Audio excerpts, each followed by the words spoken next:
ప్రేమ ఎంత మధురం serial G తెలుగులో ఇటీవల సక్సెస్ఫుల్ గా వీడ్కోలు పలికింది. అయితే ప్రేమ ఎంత మధురం సీరియల్ ని చాలా లాంగ్వేజెస్ లోకి రీమేక్ చేశారు. హిందీ భాషలోకి ప్రేమ ఎంత మధురం సీరియల్ ని రీమేక్ చేశారు.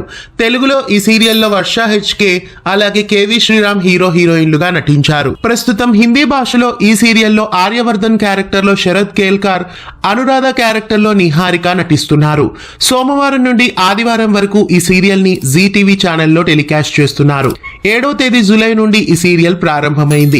తుమ్సే తుమ్ తక్ అనే టైటిల్ తో ఈ సీరియల్ ని హిందీ భాషలోకి రీమేక్ చేశారు. ఈ సీరియల్ టైటిల్ సాంగ్ చూస్తే మన ప్రేమ ఎంత మధురం సీరియల్ టైటిల్ సాంగ్ ని రీమేక్ చేసి హిందీలో కూడా పెట్టారు. ప్రేమ ఎంత మధురం లాంటి సక్సెస్ఫుల్ సీరియల్ హిందీలోకి రీమేక్ కావడం మీకెలా అనిపిస్తోంది? ఈ సీరియల్ ని చూడాలనుకుంటే సోమవారం నుండి ఆదివారం వరకు రాత్రి 8:30 గంటలకి జీ టీవీలో వీక్షించవచ్చు. అలాగే ఈ సీరియల్ ఎపిసోడ్స్ అన్ని జీ5 లో కూడా అవైలబుల్ లో ఉన్నాయి. ప్రేమ ఎంత మధురం ధారావాహిక ప్రస్తుతం హిందీ భాషలోకి తుమ్సే తుమ్ తక్ పేరుతో రీమేక్ కావడం మీకెలా అనిపిస్తోంది? కామెంట్స్ లో తెలియజేయండి. ఇలాంటి మరెన్నో అప్డేట్స్ కోసం ఛానల్ ని సబ్స్క్రైబ్ చేసి పక్కనే ఉన్న బెల్ ఐకాన్ ని యాక్టివేట్ చేయండి.